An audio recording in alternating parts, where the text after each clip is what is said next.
Eu que agradeço mais uma vez, é sempre um privilégio. Outra vez que eu vim aqui, falei que para mim é muito familiar estar aqui, né? Eu vejo IBBM para tudo que é canto. Eu cresci numa Boas Novas também, né? Eu cresci na Boas Novas da Vila Prudente. Então, para mim é tudo muito familiar e é um prazer estar com vocês. Convido vocês a abrir lá em Filipenses, capítulo 4, texto bem conhecido, alguns já devem saber de cor, capítulo 4, verso 13. Capítulo 4, verso 13. Filipenses capítulo 4, versículo 13. O Filipenses fugiu da minha Bíblia. Espero que ele não fuja da sua. Não tem problema, se ele fugir eu sei de cor. Filipenses 4, 13 diz assim: tudo posso naquele que me fortalece. Tudo posso naquele que me fortalece. Eu me lembro que trabalhando no Ministério Infantil uma vez, e uma criança estava com problema na escola, e a gente orando porque tinha um amiguinho dele que atormentava, incomodava, né? E um dia chegou para mim e falou assim: tio, resolvi o problema. Que bom, a gente vem orando, resolveu? Sim. E eu li na Bíblia lá: tudo posso naquele que me fortalece. Eu entendi, você entendeu? Entendi, eu orei a Deus e pá, dei no menino, agora não me incomoda mais. Tudo posso naquele que me fortalece. Eu assim, você quase entendeu, não é? Ele era pequeno, sala de 4 anos, nem leu, né? Na verdade ele ouviu a história da mãe, que costumava ler a Bíblia, um excelente hábito inclusive, mas ela podia ler o contexto também, né? E muitas vezes nós adultos, velhos de igreja, a gente que está há tantos anos na igreja, é claro, você não vai bater em ninguém falando que tudo posso naquele que me fortalece, mas muitas vezes nós não compreendemos quem Deus é. Quem é aquele que nos fortalece e a razão de nos fortalecer. O livro de Filipenses, né, ele é, quem sabe, o irmão gêmeo de Colossenses, né? Filipenses, Colossenses e Filemon foram escritos provavelmente no mesmo momento, enquanto Paulo estava preso em Roma. Não era uma prisão 5 estrelas, provavelmente era uma prisão muito parecida com a que nós vimos aí na Coreia do Norte. Torturas, sofrimentos, longe da sua igreja, preocupado com a igreja. É nesse contexto. E se você pegar o contexto um pouco mais amplo, ali a partir do verso 10, você tem aí um subtítulo, né? Na minha versão aqui, o subtítulo que foi colocado é agradecimentos pelas ofertas. Paulo está agradecendo a Deus pela vida dos filipenses, porque os filipenses contribuíram com o seu ministério, voltaram a ter interesse nele, uma igreja que já vinha contribuído antes. E ele diz: tudo posso naquele que me fortalece. É quase conclusão. Eu quero ler o versículo anterior para a gente tirar aí alguns princípios. Versículo 12: sei o que é passar necessidade, sei o que é ter fartura, aprendi o segredo de viver contente. E aqui isso rende bons livros, né? Segredo, o pessoal gosta de chave do sucesso. Então aprendi o segredo de viver contente em toda e qualquer situação, seja bem alimentado, seja com fome, tendo muito ou passando necessidade. Tudo posso naquele que me fortalece.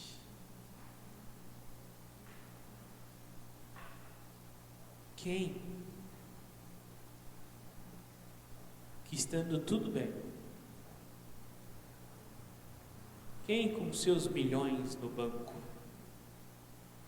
precisa ser fortalecido? Quem no gozo pleno da sua saúde precisa ser fortalecido?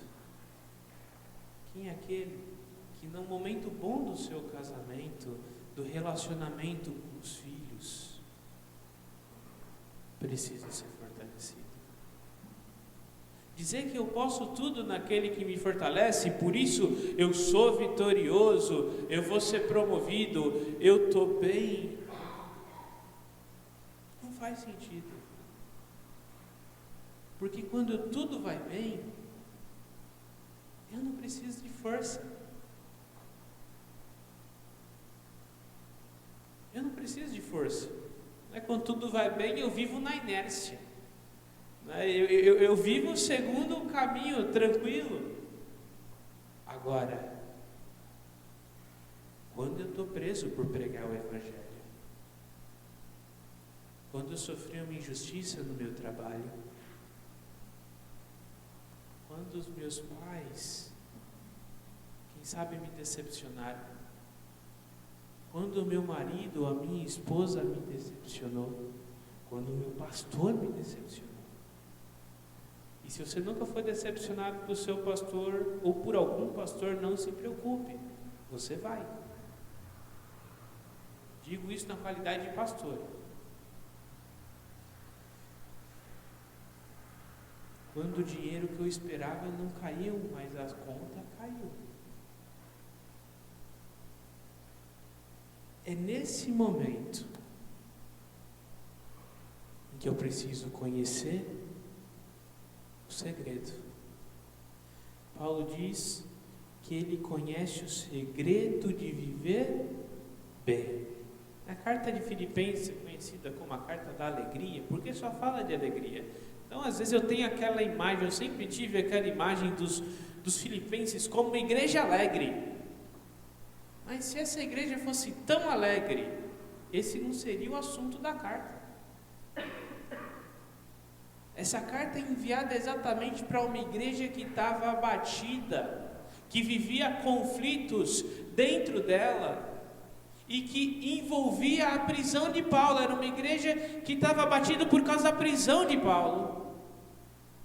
E Paulo fala assim: gente, eu aprendi o segredo de viver bem, e aqui é a conclusão da carta. Eu aprendi o segredo de viver bem em toda e qualquer circunstância. Eu já tive fartura, eu já passei necessidade. E aqui tem uma música cristã que me dá até um negócio ruim. Tem uma parte dela que fala assim: nunca vi um justo passar necessidade. Eu já vi muita gente crente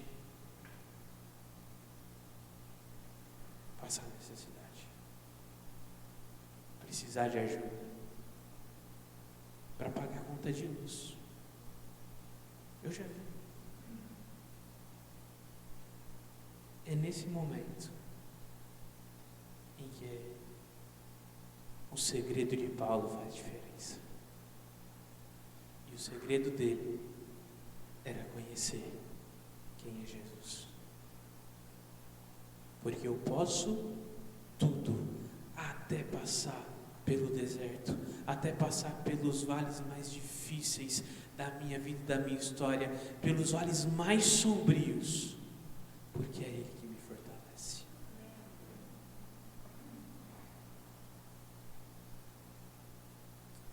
O que dizer para alguém que foi estuprado por quem ele devia mais confiar? 80% dos estupros de crianças no Brasil acontece por um familiar próximo.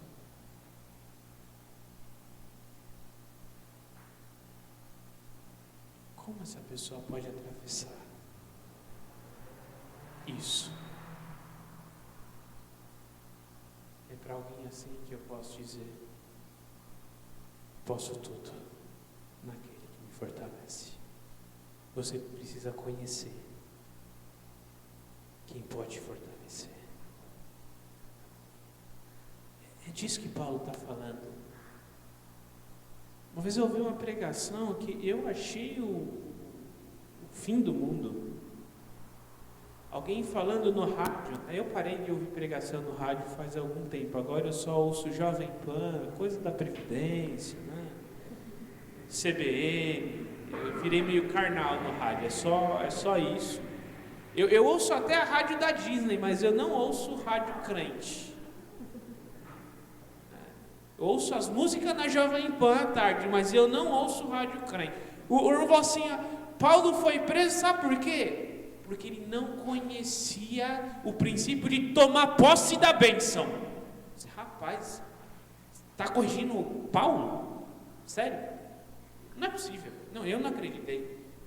Aumentei o volume. Falei assim: não, eu acho que eu ouvi errado. Infelizmente não.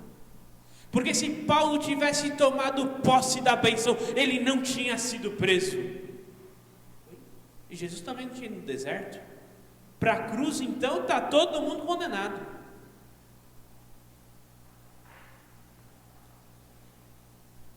A gente inverteu as coisas. A gente tem um evangelho cômodo demais. Eu não vou naquela igreja porque o banco é duro. Se for, tivesse um pouquinho almofadado, né? Não tem ar-condicionado. É tudo fechado. Se tem alguém gripado lá, Deus me livre. Vai sair todo mundo espirrando do culto.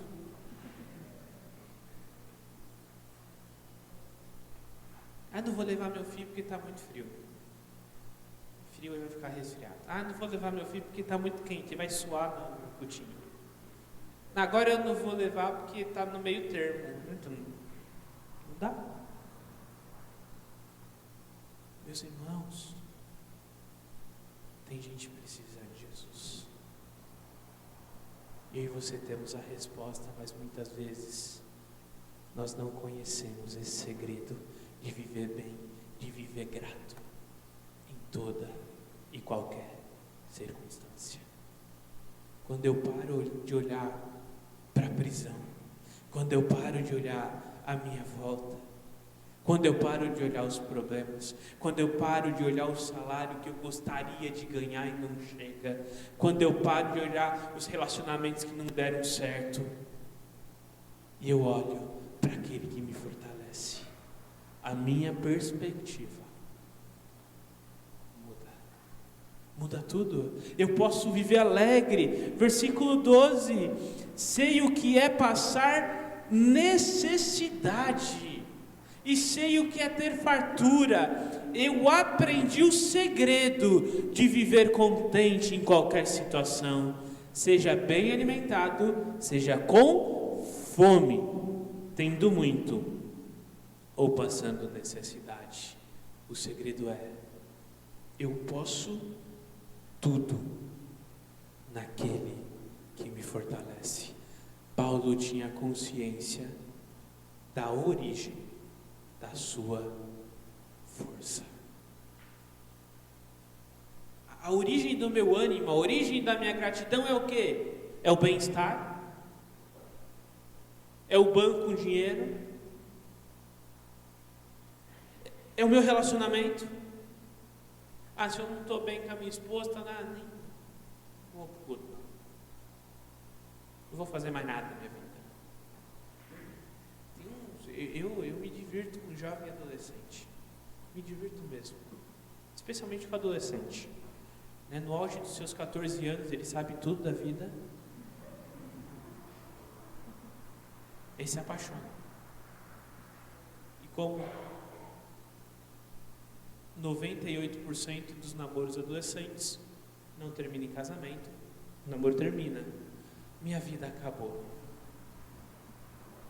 Nada mais vale a pena. Nenhum homem presta. Nunca mais eu vou namorar na minha vida. Isso dura 2 semanas, mais ou menos. Que aí já apaixonou de novo. Será que é nessas coisas que eu estou me apegando? Será que a origem da minha força é eu estar bem no meu emprego? Eu ter saúde? Não, fiquei doente, Deus é mau. Sabe, as nossas orações revelam muitas coisas.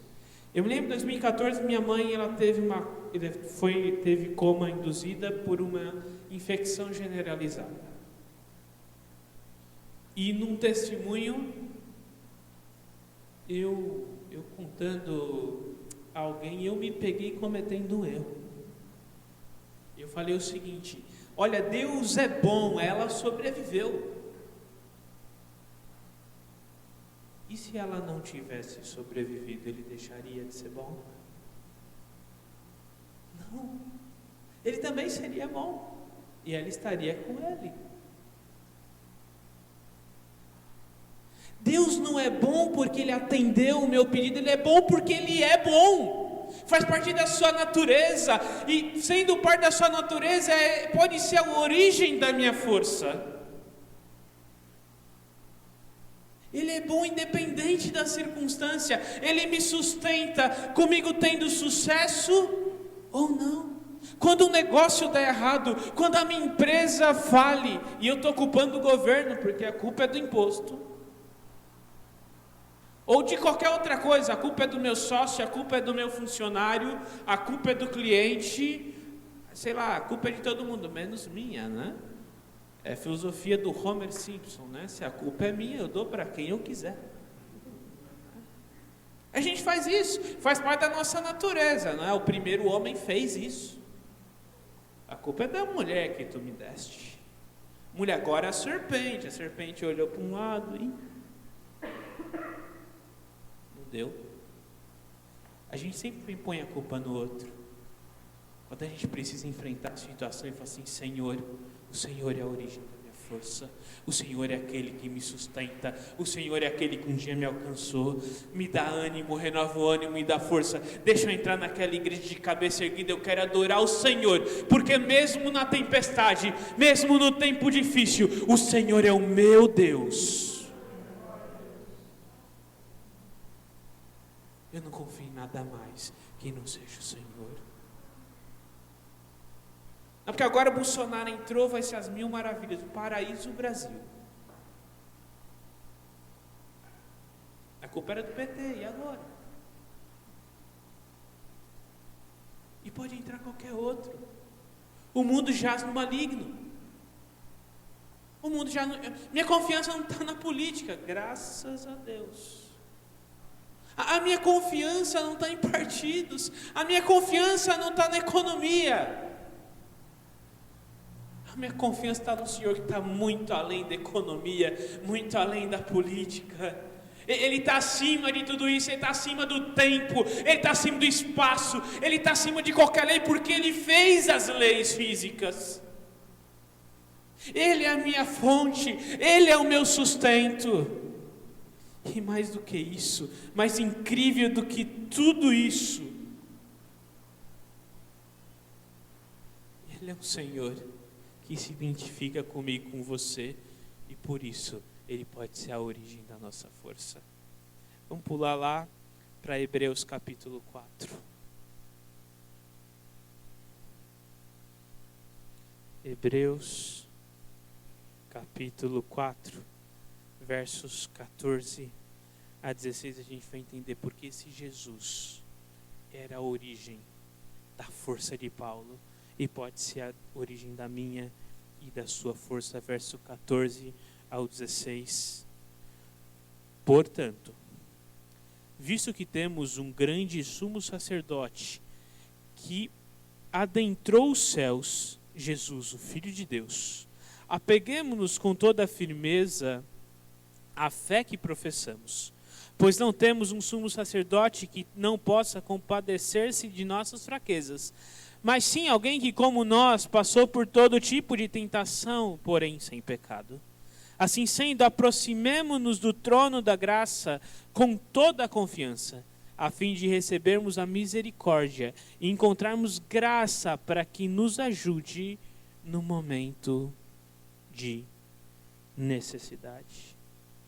Ele pode se identificar conosco primeiro porque ele é real. Meus irmãos, se nós fôssemos inventar uma religião no primeiro século, a gente fazia qualquer coisa, menos isso. Um Deus que se faz carne. O judeu não esperava Deus se fazer carne, por isso que tentou apedrejar Jesus. Jesus falou assim, eu sou Deus. E se eu e você fôssemos judeus naquele tempo, iríamos apedrejar Jesus por blasfêmia e com razão, porque ele diz, eu sou Deus. E o judeu não entende isso. Então para o judeu isso não fazia sentido. Para a mentalidade grega também não, porque o grego entendia que a carne era má, o espírito era bom, Deus era bom porque ele não era carne, aí ele se faz carne. O grego também não entendia isso. O cristianismo tinha tudo para dar errado, só deu certo por um milagre de Deus.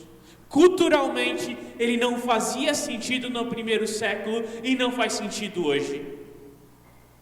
Por isso que lá em 1 Coríntios capítulo 1, 18, Paulo chama o evangelho de loucura. E aqui é loucura mesmo, é a ideia de algo insano, algo que não faz sentido. O evangelho é loucura para os que perecem, mas para nós que cremos, é poder de Deus que salva. Então é real. Esse Jesus não poderia ser criado, especialmente por um monte de pescador. Não poderia. É algo que vai além do que nós poderíamos criar. Mas ele é um sumo sacerdote. O papel do sacerdote era de trazer os pedidos das pessoas, as necessidades, e levar a Deus. Nós temos um sumo sacerdote que se identifica conosco, alguém que mesmo sendo Deus, também era completamente homem, pois temos um sumo sacerdote que não temos um sumo sacerdote que não possa compadecer-se das nossas fraquezas, mas alguém que, como nós, passou por todo tipo de tentação. Não importa o que você experimente na sua vida, Jesus sabe o que é. Você está cansado? Fisicamente. Está desgastado, estressado. Jesus chegou ao ponto, de acordo com Lucas, de escorrer gotas de sangue. Nós sabemos hoje que isso é possível, diante de uma situação de extremo estresse. Fisicamente está cansado? Jesus também. Ele ficou de boa lá no poço, está cansado. Pediu para os discípulos lá comprar comida. E ainda aproveitou para bater um papo com a samaritana. E lembra, está com sede também. Incrível. Deus com sede. Impressionante. Isso, eu fico impressionado. Você está com dor?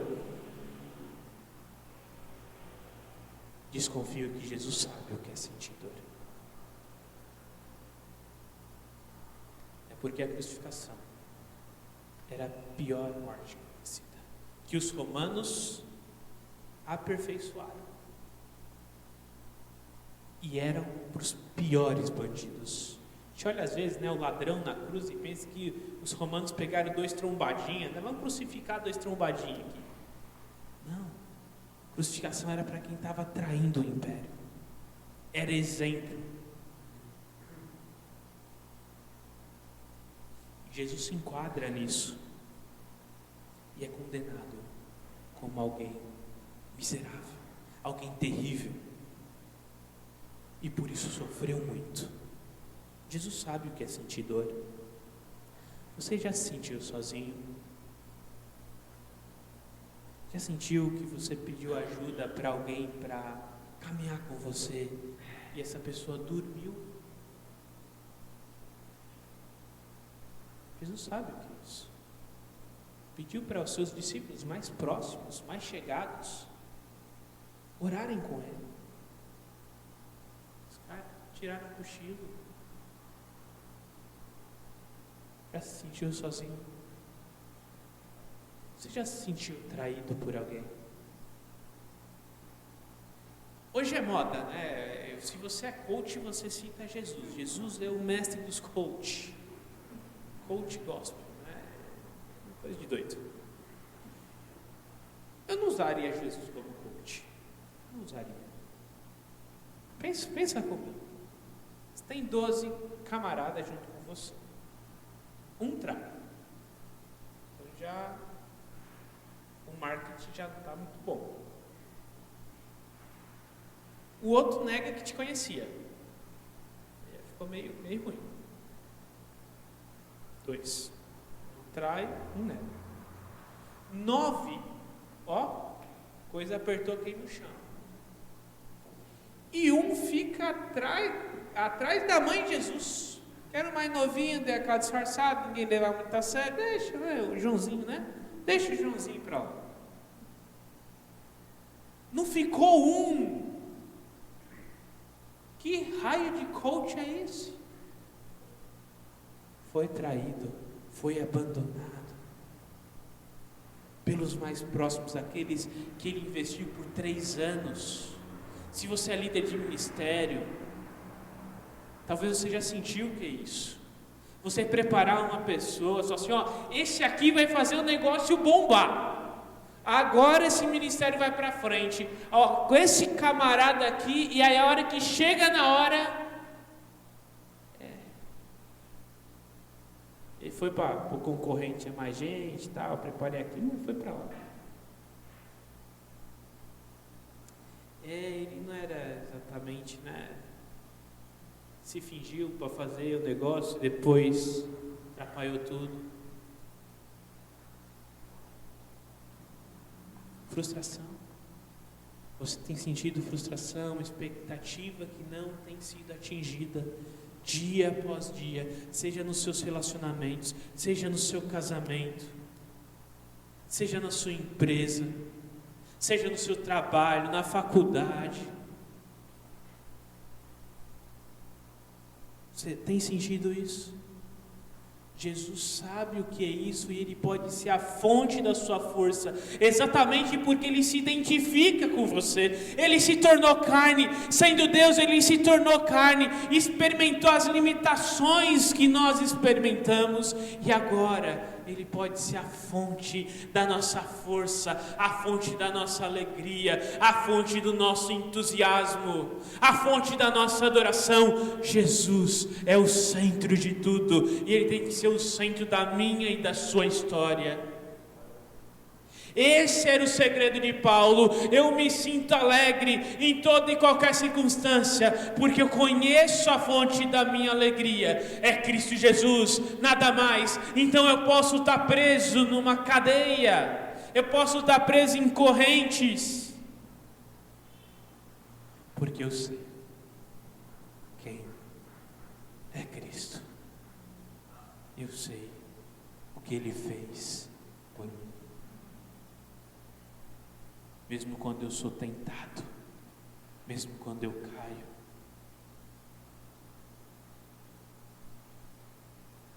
O Espírito de Deus leva Jesus ao deserto para quê? Para ser tentado. Era a vontade de Deus que ele fosse tentado. No final da oração do Pai Nosso a gente vê: não nos induzas, ou livra-nos do mal. A tradução que talvez fosse um pouco melhor seria: não nos induza à tentação ou ao mal, livra-nos disso. Mateus capítulo 4, Jesus é levado para o deserto. Mateus capítulo 6, Jesus pede para que oremos, para que Deus não nos leve à tentação. Mas mesmo que Ele nos levar, nós sabemos como sermos fortalecidos em qualquer tipo de problema, em qualquer tipo de dificuldade, em qualquer tipo de tentação, porque Jesus foi o homem perfeito. Alguém que viveu as limitações humanas, mas diferente de nós, não pecou. É que eu não vou entrar no mérito se ele podia ou não pecar, se era capaz ou não. Deixa isso para o pessoal que não vive a vida normal e fica nos seminários. Eles ficam discutindo essas coisas que levam a muita direção. Mas podendo ou não pecar, o fato é que ele não pecou. E nos mostrou um modelo que devemos seguir. Ele é a nossa força, Ele é o nosso modelo, Ele é a nossa referência. E já que Ele não pecou, Ele também é o sacrifício substitutivo. Hebreus 7, 27.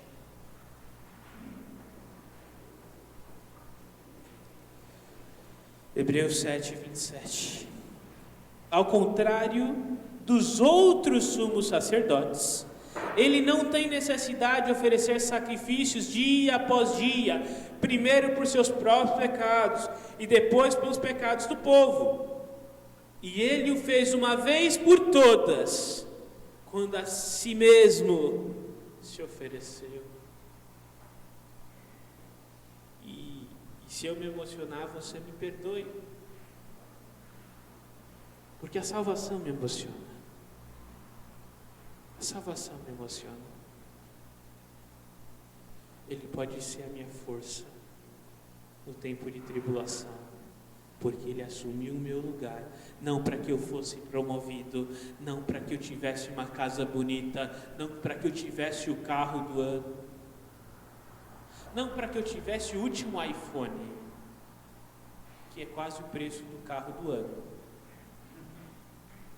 não para que eu tivesse uma vida tranquila, mas Ele se entregou para que eu tivesse uma vida eterna. Meus irmãos, para que ter o banco cheio de dinheiro? Virei pastor, bem melhor.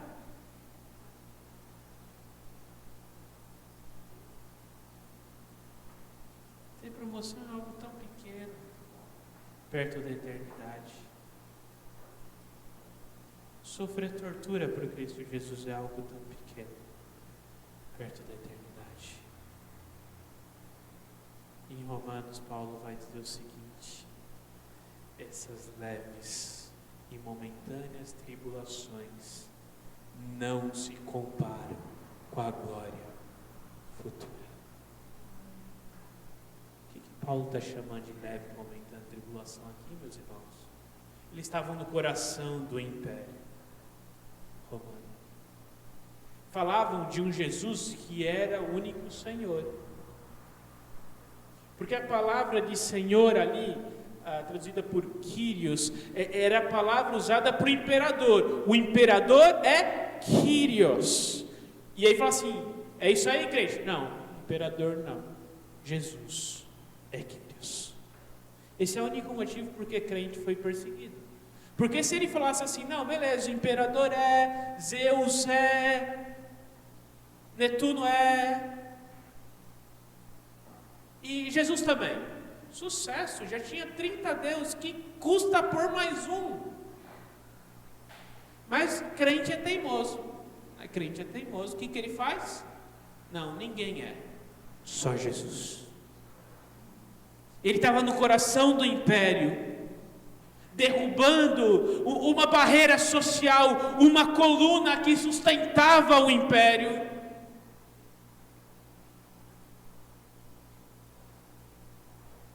Será que essa tribulação era pouca?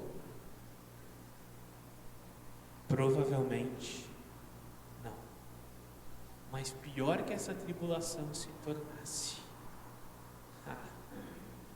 não se compara com a glória futura, não se compara com a esperança em Cristo Jesus, não se compara com a eternidade. Agora eu só consigo perceber isso quando eu olho para a eternidade. Quando eu paro de olhar se eu fui promovido ou não, quando eu paro de olhar para os defeitos da igreja, quando eu paro de olhar para os meus relacionamentos frustrados, quando eu olho para Cristo. Talvez por isso que em Filipenses, voltando aí para Filipenses, Paulo diz: olhe para Cristo, Ele é o alvo, corra a sua corrida. Olhando para o alvo, todo corredor ele se prepara, ele treina, ele não desiste, ele olha para o alvo e o alvo é Cristo.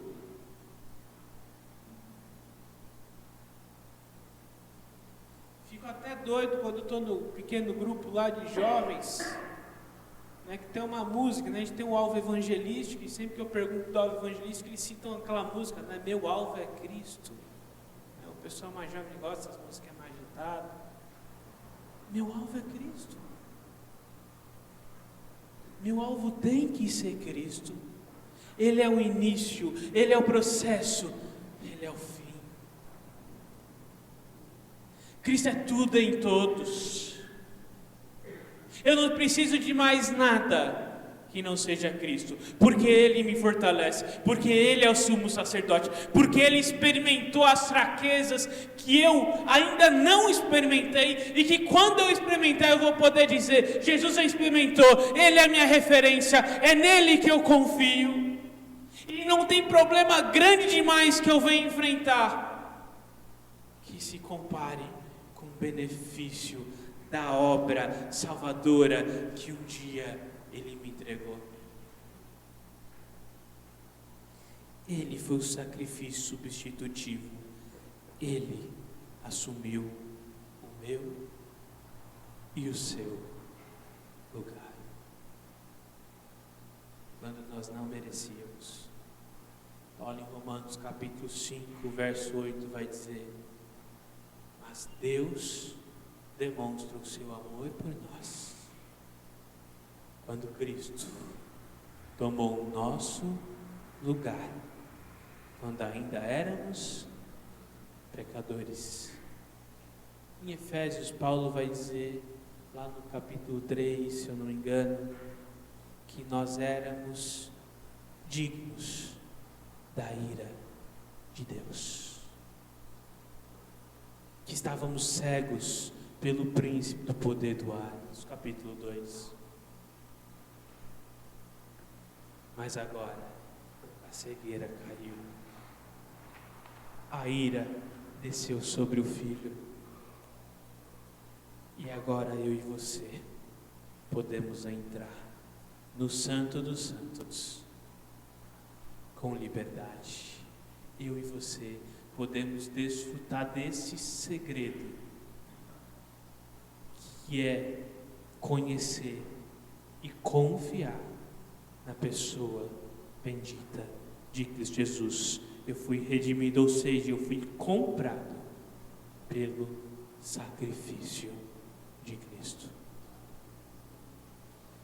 Eu olho a salvação ela em dois aspectos, com um processo entre os dois aspectos. O primeiro deles é algo pontual que aconteceu no passado. Aqui eu fui justificado, eu fui santificado, eu fui redimido, eu fui propiciado. Propiciação, a ira de Deus foi desviada de mim e colocada sobre Cristo. Redenção, eu fui comprado, agora eu pertenço a Cristo, eu sou escravo de Cristo. Ele me comprou com o seu sangue, eu a Ele pertenço, e o Espírito de Deus é o selo, ainda falando em Efésios capítulo 1, versículo 13. Eu fui justificado. Eu era condenado, agora eu sou justo. Não porque as minhas atitudes são boas. Graças a Deus, porque se eu considerar minha vida depois de crente, se eu fosse Deus, eu me mandava para o inferno. Mas Ele me justificou. Eu fui santificado. Eu sou santo. Por isso que Paulo começa as cartas às igrejas aos santos que estão em Corinto. Eu teria muitos adjetivos para a igreja de Corinto, mas nenhum deles eu posso repetir aqui em público. E santo com certeza não é um deles, né? Crente que tinha relação com a madrasta, crentes que tinham briga na justiça, na ceia a igreja dividida, acepção de pessoas, questionavam o ministério apostólico de Paulo. Mas Paulo chama essa igreja de santa, porque foi uma igreja redimida por Cristo Jesus. Então a sua posição é santa em Cristo Jesus. Já que isso aconteceu no passado, nós vivemos o processo de santificação. Já que eu sou santo, então eu preciso aprender a viver como alguém que é santo, que se parece cada vez mais com Cristo Jesus. Chegando no segundo aspecto, que é a nossa esperança.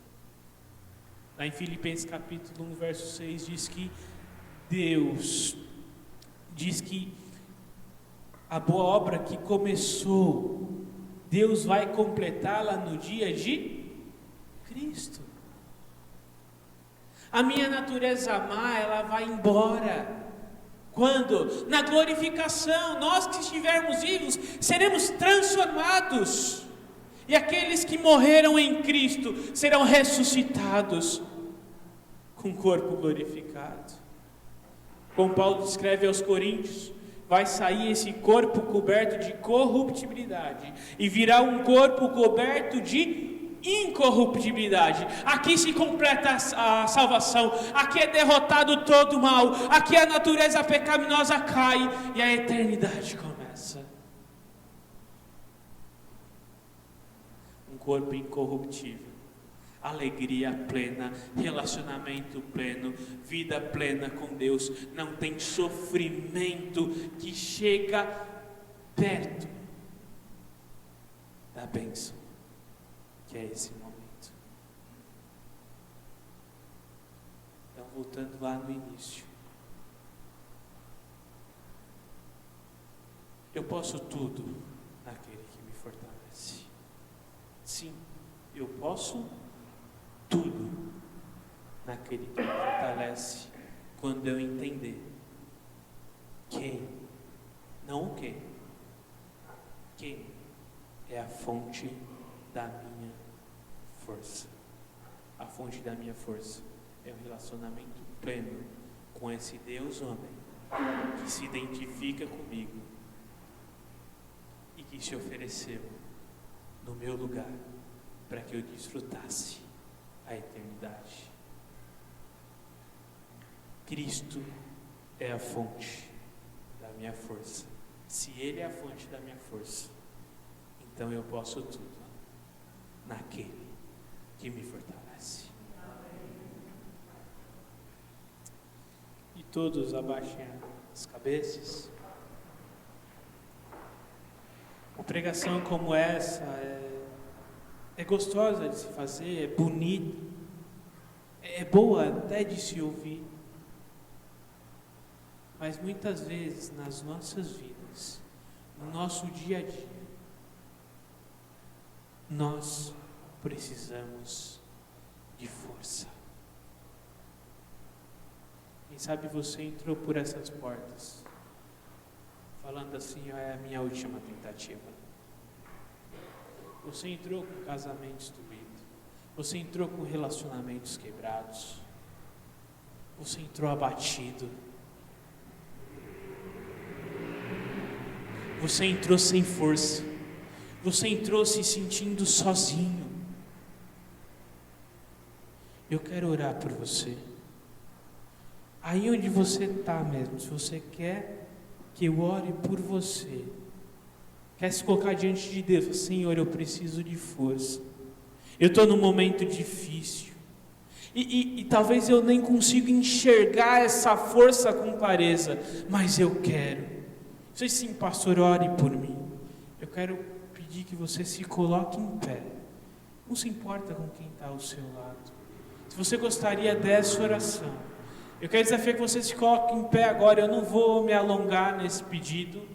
Rapidamente agora, se você está nessa situação, não se preocupa com quem está do teu lado. E quem não vai se levantar agora vai interceder. Porque quem sabe há pessoas aqui que têm vivido momentos sombrios na sua vida e na sua história. Quem sabe se identificam com um salmista que quem sabe diz assim: olha, eu ando pelo vale da sombra e da morte, eu não temerei. Mas quem sabe nesse momento você está com medo. Eu gostaria de orar por você. Pai amado, Pai querido, em nome de Jesus, ó Deus, queremos nos colocar nas Tuas mãos, nas Tuas presenças, especialmente essas irmãs queridas que se colocaram em pé, ó Deus. Eu não sei o que elas têm passado, o que elas têm sofrido, mas o Senhor conhece. O Senhor é um Deus que cuida, o Senhor é um Deus que trabalha, o Senhor é um Deus que está presente, o Senhor é um Deus que dá força. Deus, que elas saiam daqui de cabeça erguida e encorajadas, não porque fui eu que preguei, nem porque essa igreja é boa, mas porque o Senhor dessa igreja é bom, porque o Senhor dessa palavra é bom, porque o Senhor dessa palavra é aquele que sustenta, é aquele que apoia, é aquele que ajuda, é aquele que sabe o que é solidão, sabe o que é dificuldade, sabe o que é traição, e é aquele que cuida de cada um de nós. Em nome de Jesus. Amém. Pode sentar, queridos.